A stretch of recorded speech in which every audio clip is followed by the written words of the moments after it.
Good morning, everyone. Thank you for being with us today. At Becerra, as you all know, we are an association, a non-profit organization, and we function strictly through volunteers and donations. And our mission is to study and promote the practice of spiritual and material charity.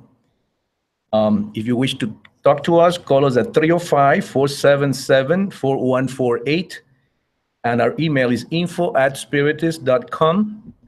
And our website is www.spiritus.com. As you know, we're going to be broadcasting live on YouTube, so we will appreciate silence. And please turn your phones to vibration. Thank you. Donations, as you all know, we all pay rent and electricity, so you're welcome to help us. Thank you. We invite you to listen to our podcast online 24/7. It has a lot of programs in Portuguese, Spanish, and English, and we have great speakers. This is really, really good for education for those that cannot come to classes. It's very simple. Enter to radio.spiritus.com and do a click in the program of your choice. You can listen to this in your phone, your car. Thank you. Today we're going to be reading about from the book Our Daily Bread. This book was written by our dear Francisco Candido Javier, and it was dictated by the Spirit of Emmanuel. We're going to be talking about chapter 47, the difficulty of pleasing others. If we were still trying to please men, I would not be a servant of Christ. This was said by Paul in Galatians chapter 1, verse 10. The sincere disciples of the gospel should preoccupy themselves with their own endeavors and worry about having an isolated and peaceful conscience so they can better accomplish the task which they were called upon to fulfill daily, learning to ignore the world's irrational opinions. The crowds will only show warmth and admiration for those who satisfy their demands and whims. In the conflicts that, without doubt, will appear along his way, the faithful apprentice of Jesus will be a different type of worker to whom the multitude, due to their instinctive impulses, will not be able to comprehend. The messenger of the glad tidings that expresses concerns with the opinions of the world and whether he is liked or disliked will show great inexperience and lack of vigilance on his part. When the messenger finds himself in material wealth and prosperity conferred to him by the master to see how he administers it, some malicious neighbor will question as to the cause of his success. But when he encounters poverty and difficulties, people will attribute these problems to sublime ideas that were abandoned. He failed somewhere. That's what people will think. It is indispensable to strive on behalf of human beings, always being aware that the integral task belongs to Jesus Christ. The world will eventually recognize the efforts of the sincere devotee. It may not be on this occasion, but in another, as the world is allowed its evolutionary ascent. On many occasions, the popular opinion is equivalent to that of infantile gatherings who do not tolerate highly inspired educators on the subject of order and involvement, work and achievement. It's like talking to kids that don't really understand how what everything is all about. Therefore, let the sincere laborer of the Christ strive without concern for the erroneous judgments of others. Jesus knows who he is, and that is all that really matters.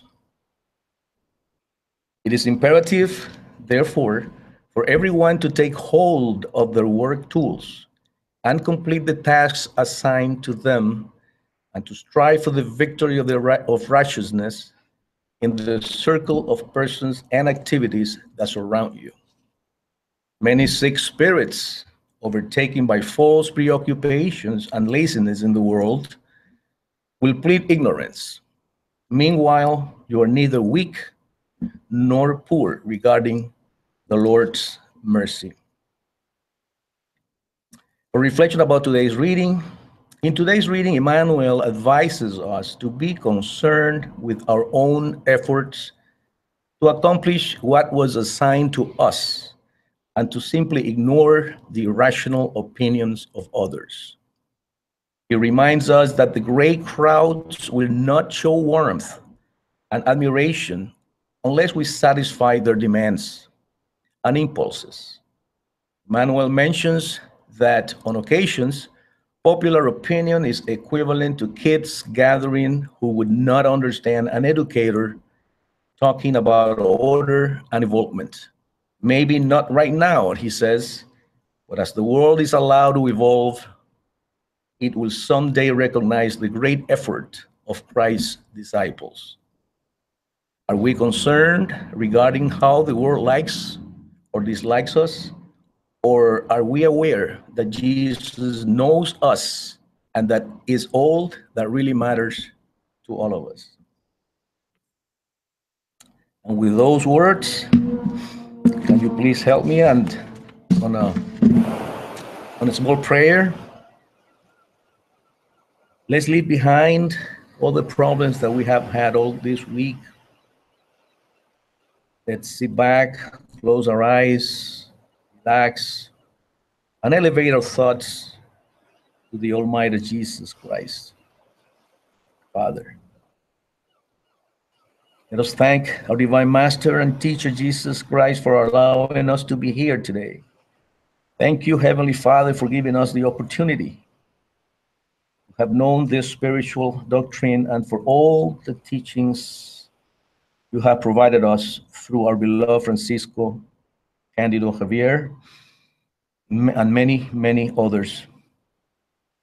Dear Master, give us the strength and the wisdom to be vigilant and not to be distracted by pride or selfishness, so that we can consciously carry out the tasks that were called upon us to fulfill. Dear Heavenly Father, we thank you for all the blessings that you have given us.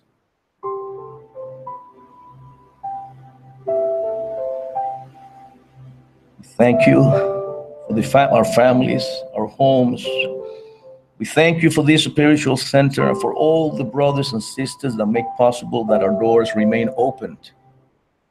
Dearly Heavenly Father, we ask you to pour your mercy upon those that are suffering the consequences of war, those that are hungry, especially the children, innocent and sick, and those that are oppressed by their leaders. Finally, dear Lord, we give you a special prayer for our dear sister Claudia Nunes. May your light and wisdom fall upon her so that she can bring the gospel to us, inspired by her mentors. And help us, Father, open our ears and our hearts so that we can learn from these lessons and take them home with us and put them into practice. We ask you this, dear Lord, in the name of your Son, Jesus. So be it.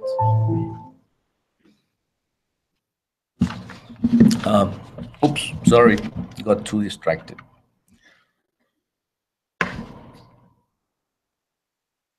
Thank you. And our sister Claudia is going to be talking to us today about how to talk to our children.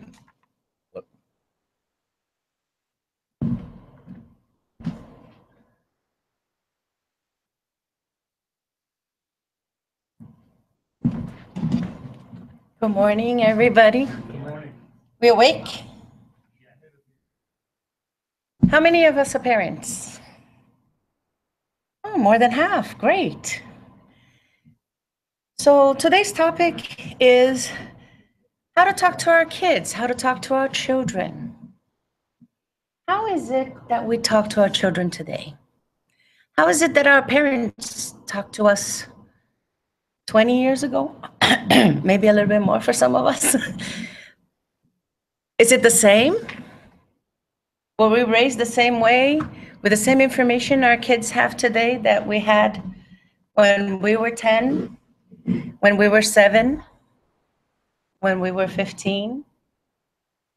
Are we playing the same game now that we had our parents play for us when we were children? And of course, they didn't have any easier job than we do because we were much different than they were when they were much younger. So we're no disadvantage here. But right now we have to look at the pieces of the puzzle that we have to play with, right? As the opening talk to us, Emmanuel brings about all these things. Sometimes we talk to children thinking that they are understanding what we are talking about with the know-how that we have, with the old age that we have, and with the lack of knowledge of the current affairs that are today that we have. And then they don't really mean the same thing. So how is it that we want to say something to them that is important, and they're going to get that that's important? And that's what I'm here to try to help. I did a lot of study on a lot of people that are talking about this subject. So I found this article that says about 20 ways to talk to our kids today. I found basic concepts that we have to keep in mind when talking to them. And I also want to touch on today's biggest topic, which is the internet dangers, right? The dangers we don't see. This is the only shocking news I'm going to give you. But 1 in 10 children today will be sexually abused by the age 18. Sexually does not mean touching. Sexually could mean verbal. Sexually could be bullying. Sexually, talking about sexual things. When we were raised, I guess everybody here is more or less from the same 30, 40 years ago being raised, sexual abuse was touching you. But now sexual abuse, it's gone far away and beyond, which words are included into that. So if we're going to think about ways to talk to our children, the first important things we got to remember is to use our children's name. Don't call him Sissy if her name is Cecilia when you're talking about something important. You can call her Sissy all day long. Sissy, get me a glass of water. Sissy, my love, no sé qué. But whenever you want to talk to her something important, call her by her name so she knows the difference between a frivolous talk and a serious talk. Use positive language. Never say you shouldn't have done that. You go, the way you should have done this was this and this and this. Change the way you talk about the things. So they see that you are coming from a positive place to help them instead of I'm your parent and you do what I say authoritatively on a negative way because I think you should do it this way. Not that it's better this way or I'm trying to help you. It doesn't give that. People don't perceive, kids today don't perceive that as helping if you come in from a negative point of view. Connect with your children. Understand what it is that they like and they don't like, and use those words. If they like, I don't know what they have today, Lego, big thing, right? If they like Lego, talk Lego. If they like Superman, talk Superman. Use your own words and their own knowledge to influence them. Use volume appropriately. Just like any speaker needs to get here, and when somebody's falling asleep, you gotta go and talk a little louder. Sometimes you have to talk a little louder. Sometimes you have to talk a little softer because they got aggravated, and then you're the softer parent. So use it appropriately. Don't scream all the time or try to speak low all the time, because if you don't fluctuate correctly, you don't catch their attention when you need to. Suggest options and alternatives. Sometimes they're doing one thing wrong, because they don't know what else they could be doing. They don't know at all. We do, right? Well, we should. At least we know a little bit more than them in order to give them some choices, right? We can look for choices. And if they are the ones that have a problem, we normally know their solutions much better than we know the solutions for our own lives, right? So think about that. Keep it simple. Don't try to tell the story about the little bee and go in a whim. Keep it simple and focus to what it is that you need to talk about. Keep away from nagging. Nagging kids don't understand what nagging is. So nagging doesn't do nothing. Model and expect good manners. I am so sorry, but if you do not have them, you can't expect them. Be gentle, but firm. There is no problem on laying on the floor and have your kids jump all over you. However, when you're talking about serious stuff, they have to know that you're talking about serious stuff and they can't be jumping around. That's when firm comes in. And ask open-ended questions. Don't ask yes or no questions because that's very easy to get out of, right? Just ask them, how was your day? Not, did you go to school? Because that's when you catch where the problem is. Some more things are check for understanding. So after you conveyed your message, make sure to ask them, did you get it? What is it that I'm looking for? What is it that I said? Because you may say one thing, just like we all sit down, we watch the same movie. At the end, I watched one movie and the person sitting right next to me watched a totally different movie. Because we listen differently, right?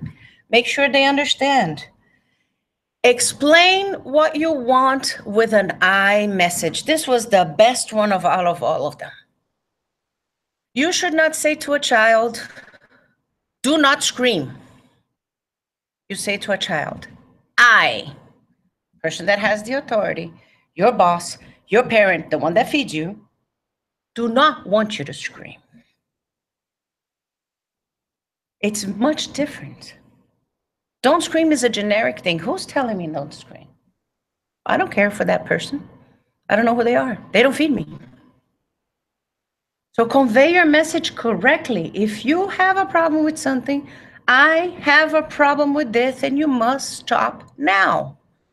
I would love you to have good grades, not study to have good grades. I would love you. I would be so proud of you if you have good grades. Put yourself in there as well. Give notice. Hey, you're stopping out of line. Go back into the train line. Keep yourself on the north. Use inquiry-based listening, which means if you ask a question, shut up all the way until the end of the answer, no matter how many run-on sentences and wrong words they say in the middle. Do not interrupt them. You just may miss something extremely important you should have listened to, and you didn't because you interrupted them. Make time for one-on-one conversations. Every Saturday night, right after the gospel, we can talk about this or that or the other, something. Don't sweat the small stuff. Don't fight for everything. Fight only for what really matters. If you have one of those children that cannot make their bed for the life of them, or one of those that really make their bed 5 times a day, because it could be either or problem, don't worry about it. That's not important. Right? Choose the important stuff to fight about. Be considerate. You do have to understand where they're coming from. If they're doing something right or wrong, they're doing it because of something. So understand why they're doing what they're doing. Be considerate of it. Yeah, but what if we did it this way and that way? Wouldn't that suffice what you need, but also do what I have? That goes back to the alternatives. Show acceptance. You know what? I get it. I did it too when I was your age, but it didn't work for me. Accept that they could be making an honest mistake, thinking that they're doing a good thing, right? It could happen. How many times did we do that when we were young? Don't interrupt. And make conversation a priority with your kids. Texting is fine when you're going to find out what time they're going to be home. Texting is not fine when you got to talk to him about his grades or his behavior or something that happened or something that's about to happen that he needs to be ready for, right? Parents can put their children on the right path, but the final forming of a person's character lies in their own hands. And incredible enough, this was said by somebody that we all know as Anne Frank. She wasn't a spiritist, but she understood the difference that there is between teaching and your own decisions.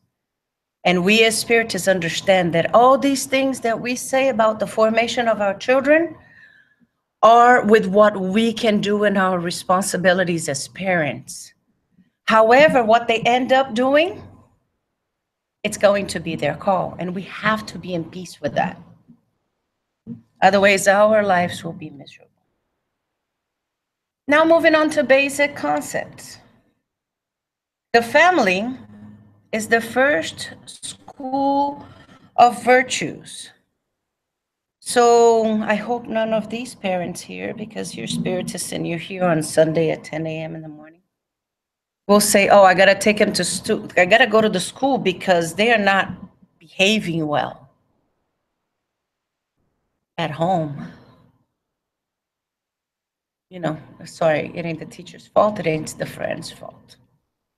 It's our fault because we didn't put the limits correctly. Loving is natural. We love them. No matter how wrong they are, we still love them. No matter how much we hate the situation that they got themselves in, we still love them. However, parenting is not. Don't allow your guilt. Don't allow your sorrows. Don't allow your blames for yourself. Don't allow all your history to get in the middle of it.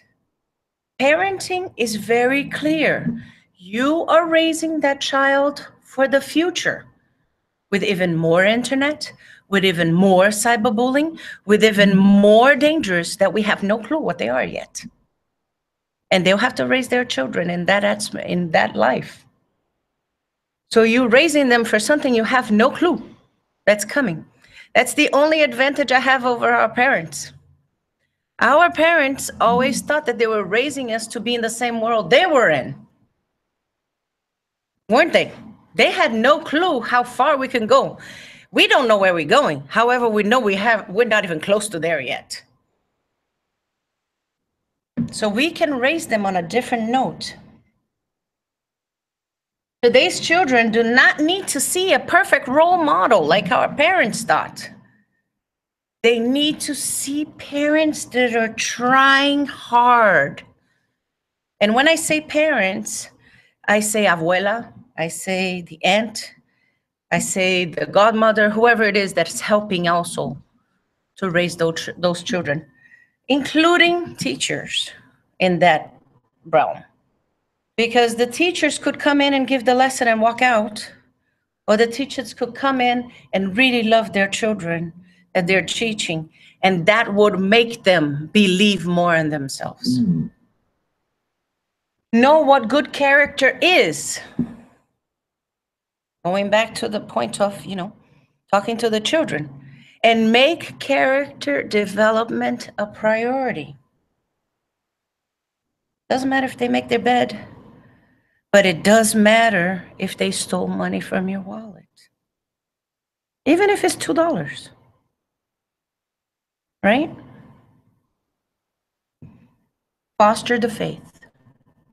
It comes on your example.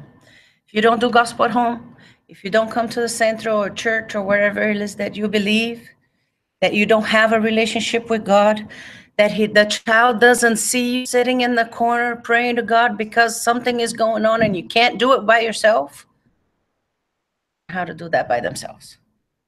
The internet does not teach faith. It teaches a lot of things, but not faith. Build a happy marriage. What does my children have to do and how do I treat my wife? Come on, guys, this is lead by example, right? You treat your spouse with respect, the child will treat their parents with respect. Is it easy? Nowhere in this chatla you ever hear me say it's easy. It ain't easy. It's very, very hard.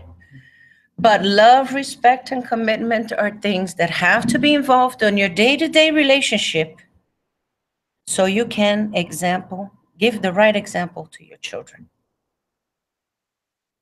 And I know children hate me when I say this, but be an authoritative parent. Parents must have a strong sense of moral authority. Their rights to be respected and obeyed. Not by force, by earning their respect.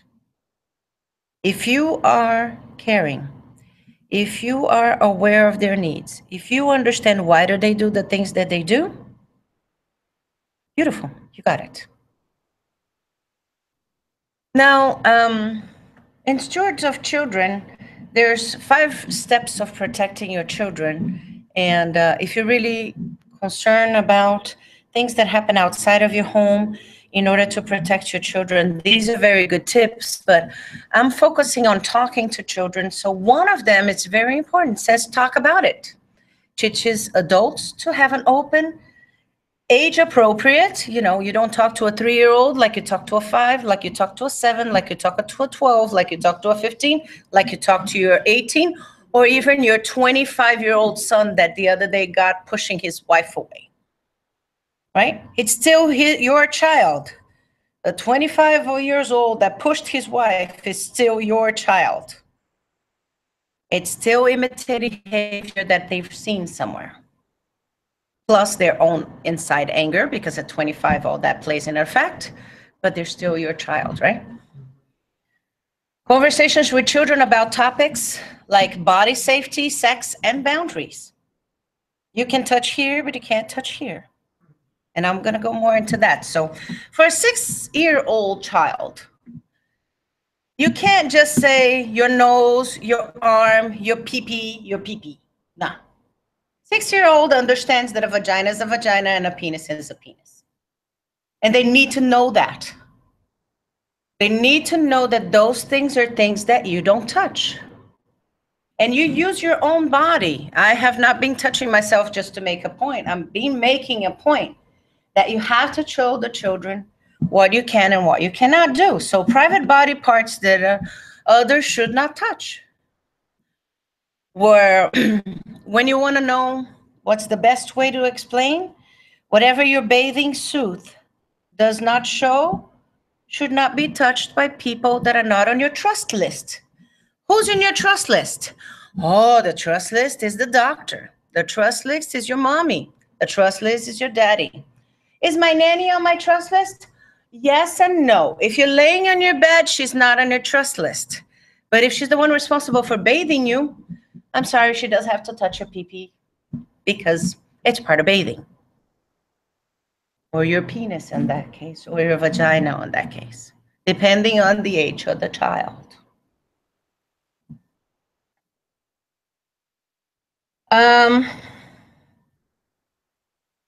Good touching, boundaries. Where is it appropriate to touch? Anything that is hidden, it's not appropriate. If you gotta go in the dark, if you gotta go into the closet to do it, it's not appropriate, right? They have the right to tell anyone no at any time and refuse unwanted or uncomfortable touches. Never force a child to hug, sit on the lap, or give affections to anybody. Because you may not know that that aversion that that child has toward one person is because something funky that happened between them that you don't know about. Imagine this guy went to play with her and she did like this, let's say something very innocent, right? He meant to pinch his arm, but she moved, so he pinched her boob. And it was that weird situation, and he's played it off. Cool, you know, adults love to do that. Oh, it's just that. Nothing happened. But she felt absolutely outraged. Next day you guys come around, you make her hug him. How does that child feel? She's embarrassed she got pinched, so she didn't tell you. So we got to be very aware of these things. It's delicate, you know? I know we want our children to be the most sociable, loving kids in the world, that they want to get anywhere and say, hey, how are you? Just like they were a star on the show. However, we have to be very aware of who and why and what and all the other things that could be happening. Secrets can be harmful. And if anyone asks them to keep a secret, they should tell you. Safety and boundary rules whenever they are in a new situation. And it's like you sit them down and say, you're now going to go to a new school. This is what could happen. And if this happened, you do this. If you feel uncomfortable one way or another, this and that are the attitudes you're going to take. I'm not telling you what to do. I'm telling you how to do it. You pick your choices and your rules, but they have to be crystal clear. They can't be shady. They can't be, oh, you shouldn't be talking around about people. What does that mean? If you have a problem, please go talk around. Talk to somebody that can help you. You're sending your kid away to school in another state, in another city, far away from you. Something happened. You want them to stay quiet? And then children 7 and over is different. Use real life conversation starters. Use things that they know in their day-to-day. Things that are on the news, things that are on their own mind, questions from them. And activities. You know, you're playing handball. What could happen in a handball game? Is it playing or is it more? The child will know because she will feel. Explain about sex and sexual abuse in an age-appropriate way. 7 years old, 10 years old, 13 years old, 15 years old, 18 years old, 25 years old. Help them determine who is their trusted adults. Tell them to trust their gut feeling. Because inside, they know. That was just playing. It was an accident. This was real. I felt disturbed. There is a difference. Not everything is everything in any way for anybody. Teach them to distance themselves from people that they may make them feel uncomfortable. Teach them not to give out personal information to people that they don't know, whether if it's personally, over the email, over online, or over whatever. They don't give out their address to people they don't know. Oh, you want my address? Ask my mom. I know we all want to teach our children their address, right? Because what if they get abducted by some bad people? They need to know their address so they can get back home, right? But that's a double-edged sword. So we got to not only teach them their address. Who can they say their address to? To a policeman? Yes. To a stranger? No.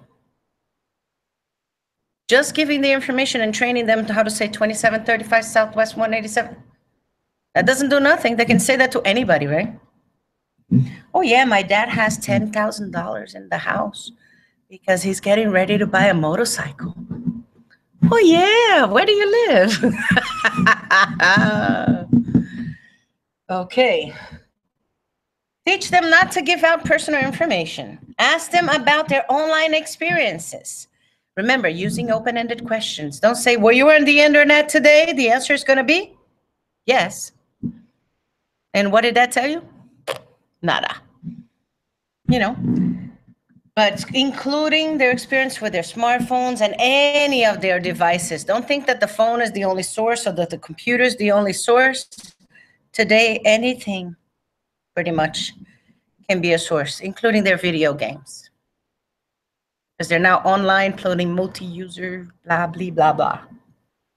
Tell children if they have questions about someone's behavior, the best thing is to come and talk to you.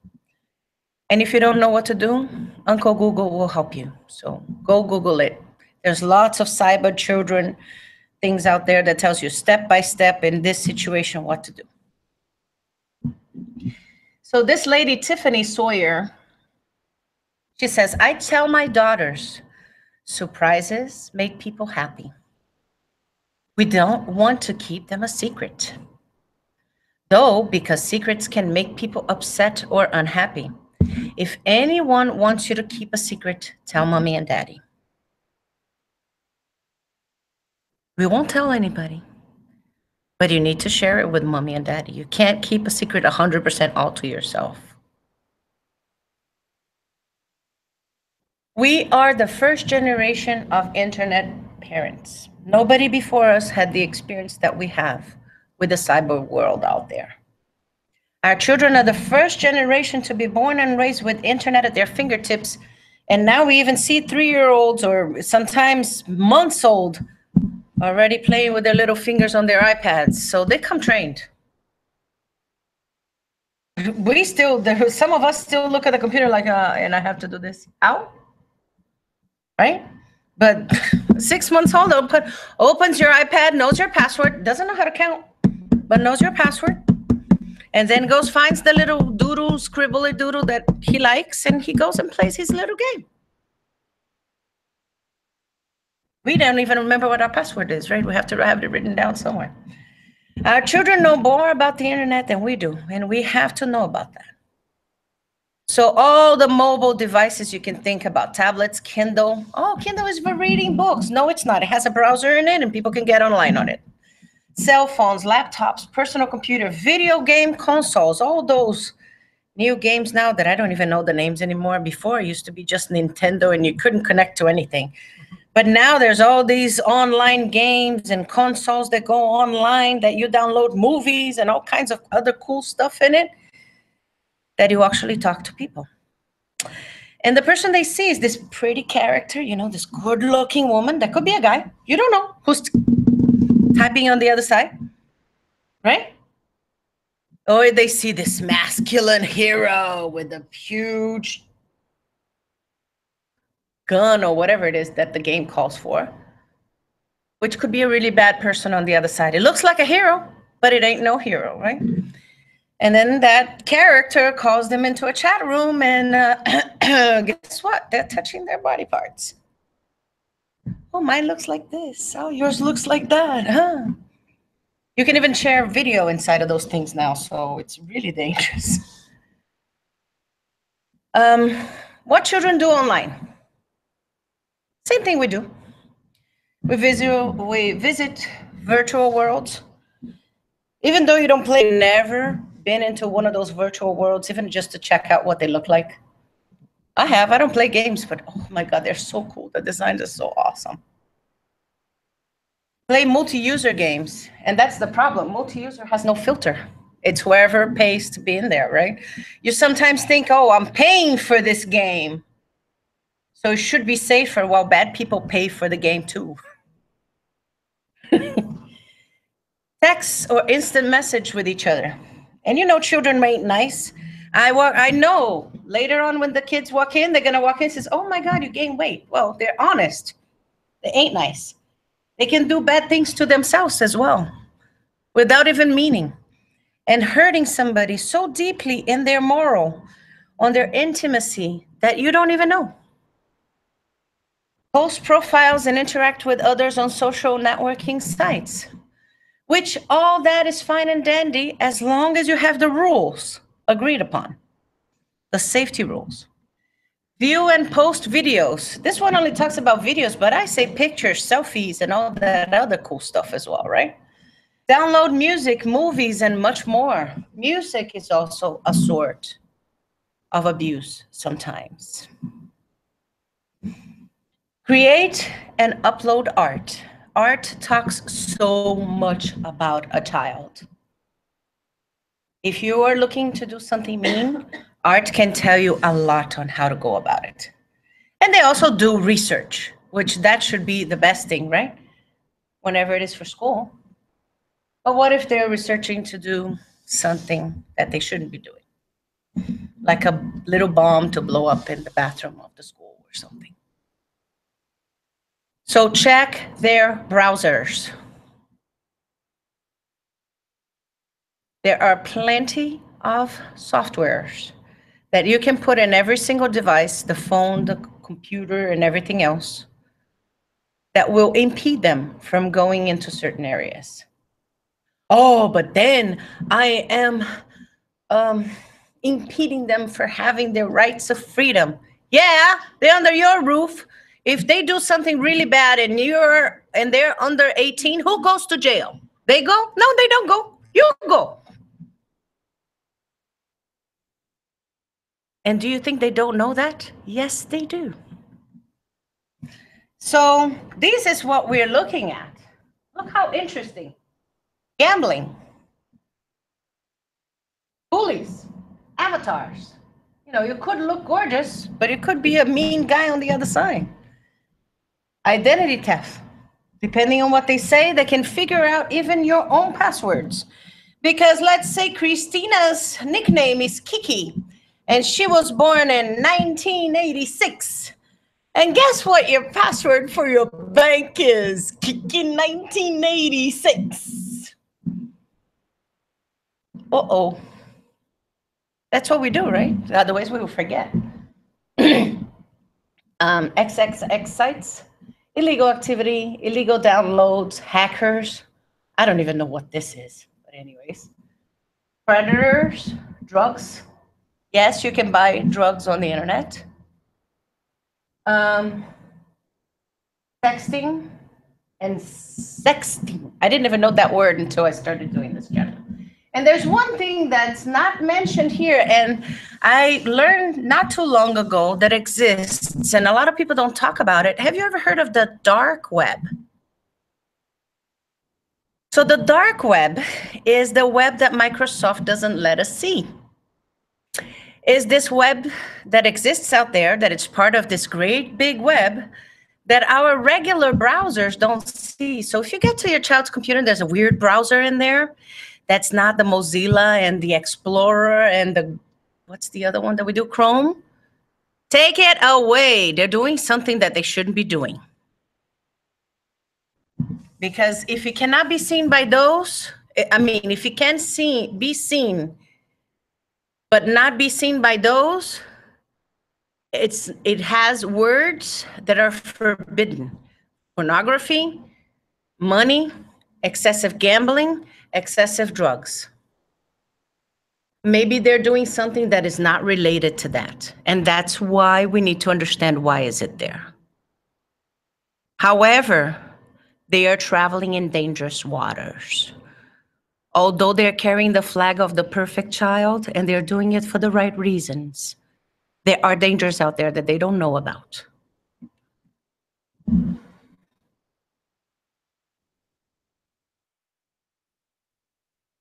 Oh, Juarez is software that has been illegally copied and made available. So what we call piracy, right?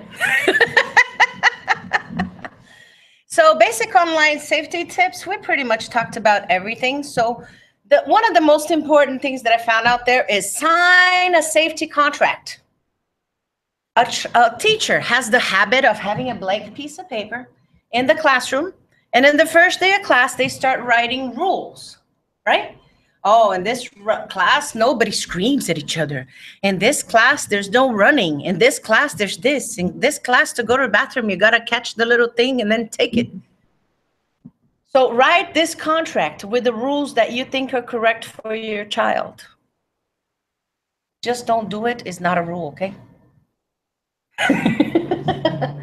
Keep the computer in the public area of your home. None of this go in the dark 2 o'clock in the morning. If it's in the living room, and you must see them.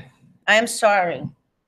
I know I may be offending people, but If it has to be done hidden, it doesn't smell good.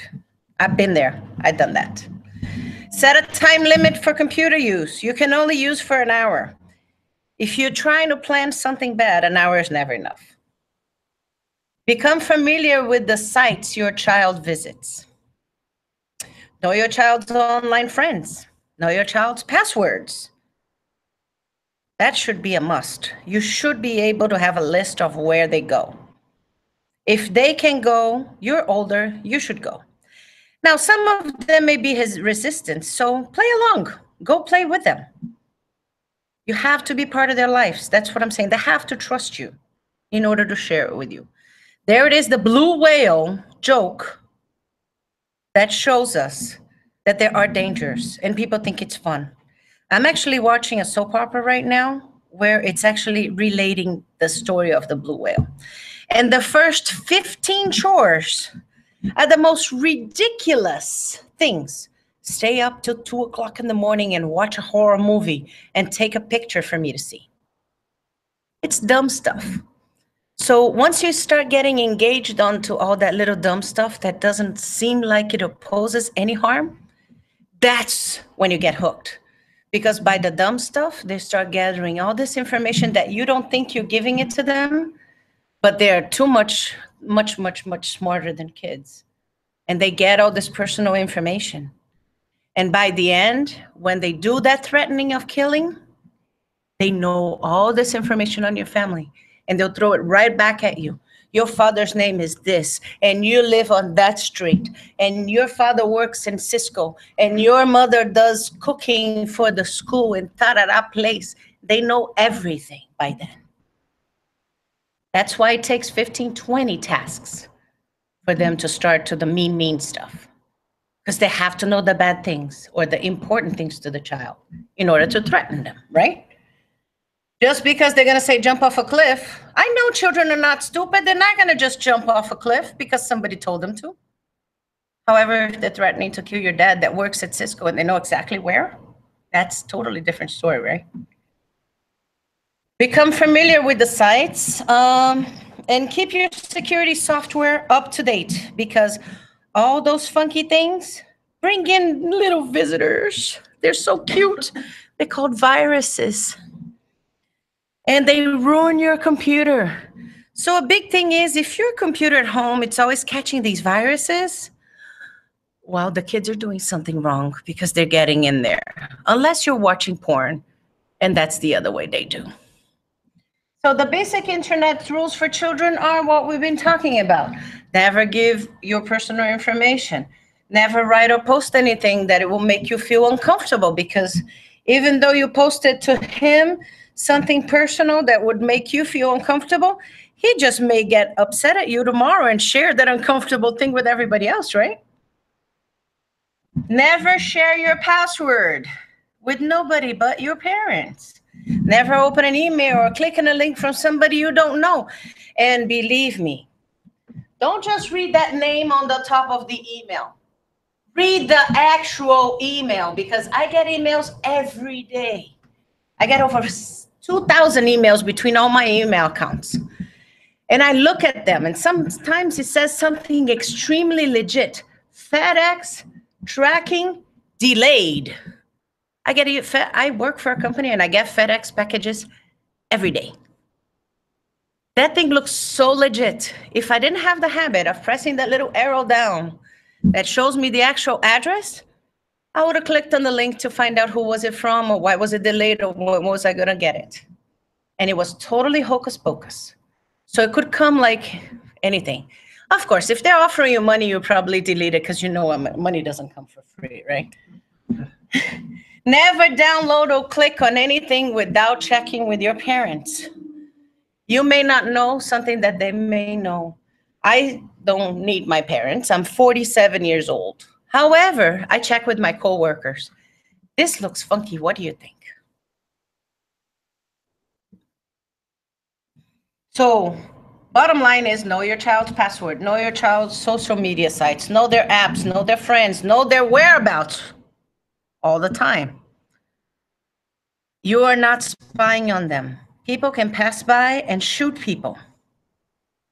So if they tell you they went downtown and there's a shooting downtown, what's the first thing on your mind? Where is my kid downtown? Where was that shooting downtown? Were they anywhere close to each other? Know their grades. And I'm not saying your child has to be a grade A student. However, if they're always a grade C and all of a sudden they fall to E, or all of a sudden they go to A, why is that? If they all of a sudden go to A, they could be the ones doing the hacking in school. So, and know their social activities. If they say they go into volleyball club practice, make sure in 2 weeks they're looking with their arms buff if you can't be there because you work. And I want to finish with the message that was psychographed by Divaldo Pereira Franco by the spirit of Amelia Rodriguez that says, concerning your son. Your son is a blessed life apprentice. Do not make it difficult for him to learn the lessons by doing these chores. Your child is budding in the green branches of existence. Do not rush to blossom, lending spontaneous vitality. Your child is a disciple of existence. Do not deprive him of his productivity by taking upon his shoulders, your shoulders, the mysteries which lie before him. Your child is light bulb, growing. Do not put the viscous oil of flattery, so you do not brown the wick where the flame of hope crackles. Fruit in preparation for the future. Do not seek to reap before time the benefit that does not belong to you. Remember, devoted mother that you are, or parent that you are, and that your child is also a child of God. You can walk beside him on the straight road, but he will only have honor when he gets to do the goal driven by his own feet. It is your duty to point out the abysses ahead, but it is up to him to circumvent them, to circumvent the obstacles and to descend into the lower reaches of existence to test the strength of his own character. He's got to win this battle by himself. You must minister him the sorry. You must minister to him the sustenance of the gospel, but it is him that must murmur the prayers into the continual prayer of noble deeds. Your son is the beloved disciple of whom God has placed within the reach of his tender heart. Yet his task cannot go beyond that love which the Father gives to all, teaching in time, correcting in the struggle, and educating through through discipline into happiness. Trying to read ahead of myself. Show him life, but let him live. Speak to him about darkness, but give him the light of knowledge. Send him to school, but become his teacher at home. Present him the world, but let him build his own world. Take his hand and put them on the job, teaching him by example, but do not develop useless by performing the tasks that belong to him. Your child is life from your life that will live in the life of the whole humanity. Do your duty by loving him, but exercise your love by teaching him to love and by having him become a man in the highest service so that you can bless him later. Love within your child, the child of all mothers, And in all other mothers' children, love your own son, so that he, honored by the love of other mothers, may ennoble the world by loving other children. This is so deep, it took me 2 weeks to get this message. Your child is a divine seed. Do not deny him by false affection, the dark pit of fertility. Pretexting devotion for the seed that does not die will never be a source of life. Mother, your child is the hope of the world. Do not stifle him in the egoism of your desires, forgetting that you can come to earth without him. Oh, sorry. Forgetting that you came to earth without him and also will return alone, handing him to God according to the wise and fair laws of creation. This is out there. You guys can find it.